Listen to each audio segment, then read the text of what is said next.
Okay, welcome to the fourth episode of Egg Game. We're going to call this one All in the Family and just have a little chat about the game family. My name's Ashley. I'm from the Isle of Wight and creator of Egg Game in Colour. If you guys want to introduce yourself. I'm Jamie Phillips. I'm the admin for Ed Gein for the Ed Gein in Color discussion group from South Carolina. I'm Larry Gallo. I'm from Michigan, and I'm one of the admins of the Ed Gein in Color discussion group. Cool. Thanks, gents. Okay, shall we start off with George Gein? We don't really have a lot of information on George. What we have found out through discussion in the group is he was actually called George Guy, and he was orphaned at 3 years old. I think he was orphaned in 1876, and I'm not sure where the name Gein came from, but that must have come through from the orphanage. But I do know that his family was killed in a flash flood with the Mississippi River, and then but then he was orphaned. Do you want to talk about a little bit about La Crosse, where the family started? Well, essentially after George met Augusta, they ran a small little grocery chain market in La Crosse, and I believe when Eddie was about 6 years old, which would have been, say, about when he was 6 years old, they would have relocated to Plainfield, but not much is really known about the market. And from what I know, no photographs exist of it back when they ran it. But then again, a lot of people didn't photograph back then anyways. No, but we do have a few photos of today's location of the market. I'm not too sure how true it was, but didn't they start off running the market from one of their houses in La Crosse? As the rumor goes, from what I know. Yeah. So I just want to put to bed one of the rumors. You hear a lot about Augusta wanting to take the family away from La Crosse. It was a simple place and wanted to get them out into Plainfield where it was quiet and isolated. We did come across some information of George actually buying the land himself. So we're not sure who took who where, but we do know that George actually bought the land. And as far as isolation goes, their nearest neighbour was actually half a mile away, so it wasn't as isolated as Augusta said. I mean, there's lots of stories out there that she moved there specifically to be isolated, but looking on the maps, the closest neighbour, I can't remember the name, was about half a mile away. Have you got anything to add to George? Because really, there's not a lot of information out there. Well, I do know that that was pretty much confirmed that he was an alcoholic. I know that was pretty much confirmed, and he wasn't like a great father to either of the boys. I remember reading that was pretty much confirmed. And he was worked many different jobs. He couldn't hold down one specific job. So he had to work many different jobs after they had moved. So he was doing all kinds of different things. One was an insurance salesman, I believe. He was a little bit of everything from what I have read in my research. He did whatever he could to try to make some money, and he spent most of the money, of course, on alcohol. A jack of all trades, but a master of none. Yeah, right, exactly. Yeah, and drank away all of his money. Wow. So going on to Augusta. Augusta was born 21st of July, 1877.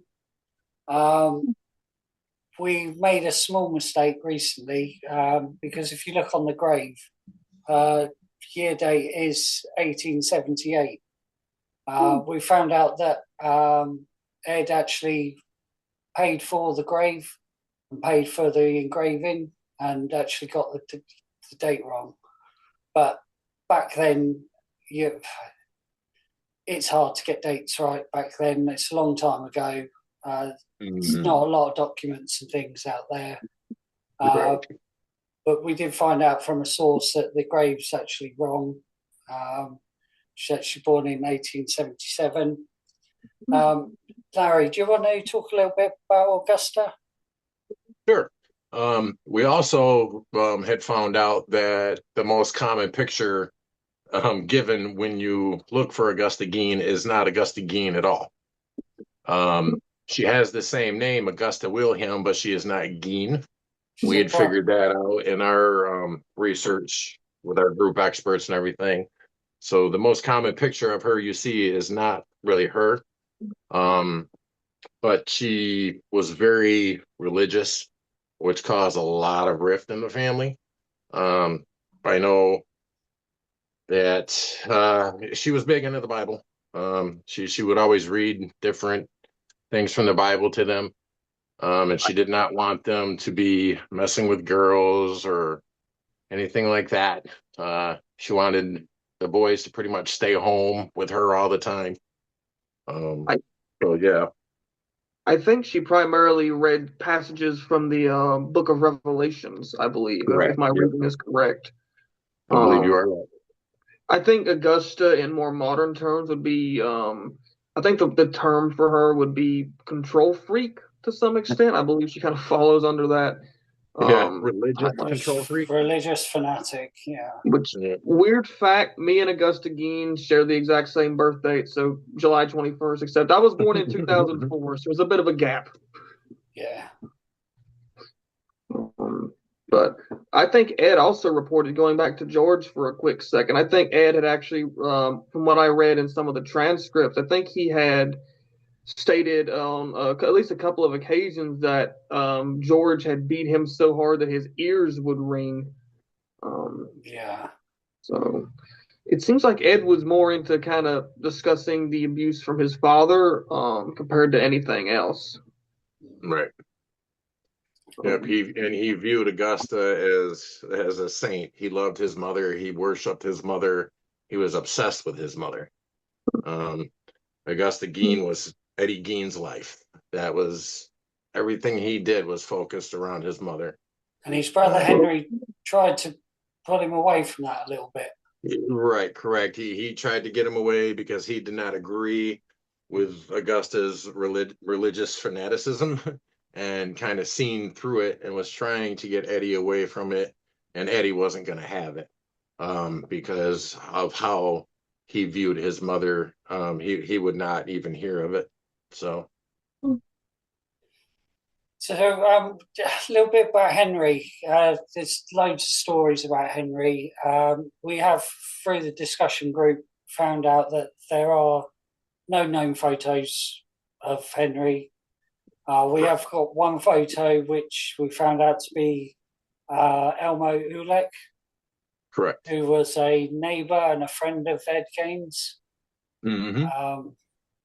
And I think we found that through Find a Grave, some information on that guy. I think. Go ahead. No, go ahead, Jamie. I think that they likely were photos. There was likely some family photos of all of them. This is just my theory, so please take it with a grain of salt to anybody watching. But when Ed's house burned down in March of '58, I imagine that a lot of photographs were destroyed or maybe kept private because Ed did keep some things in the ward in Central State because he ended up giving a crucifix that his mother owned to his pen pal Jeffrey, if anybody remembers. So I feel that they were likely photos of the boys, or maybe even Augusta or George, but they've either never been seen to the public, or my theory, they were likely burned down with the house in '58. Yeah, that's a very good theory because that makes a lot of sense. That everybody knows that families keep those type of picture memories real close. So yeah, it makes sense that they probably burned. There probably was pictures of him, but long gone now. But you guys have been into Ed Gein for years and years and years. I've only been into Ed Gein for 5 months. And with the Henry story, I thought it was like the Cain and Abel story that they say. Ed was responsible. There was bruising found on Henry when there's big brush fire, and he was found face down with bruises on the back of his head. And I believed it all until we got this little bit of information.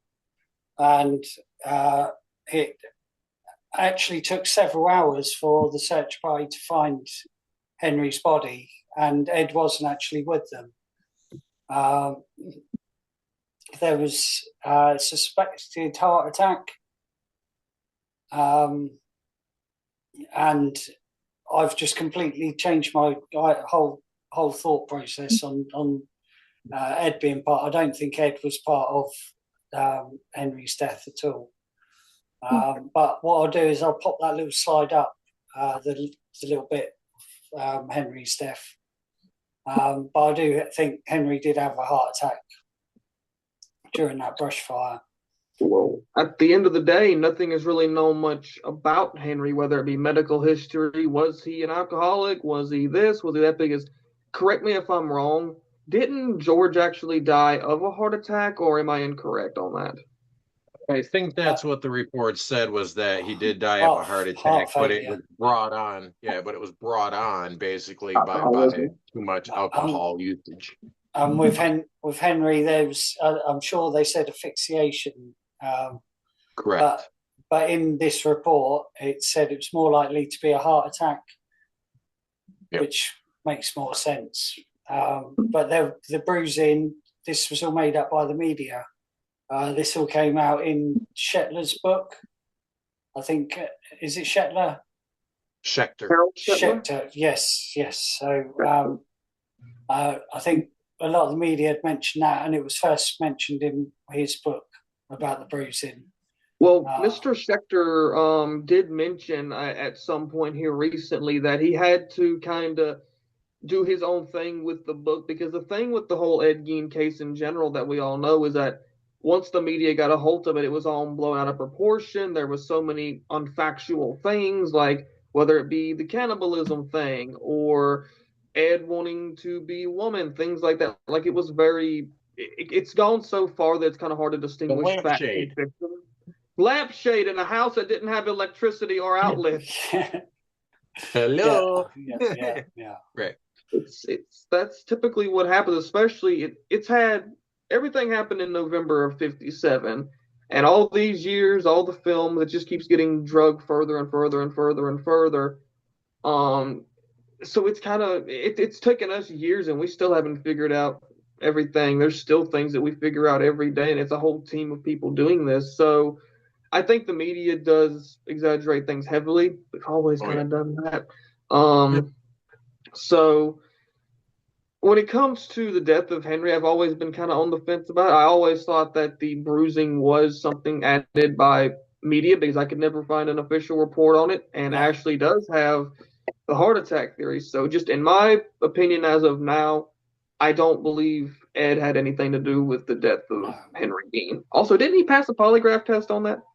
Yeah. Yes, he did. And I still thought the same thing. I had thought he had did it too, and then until Ashley showed me the evidence, which he said he'd pop up here on screen.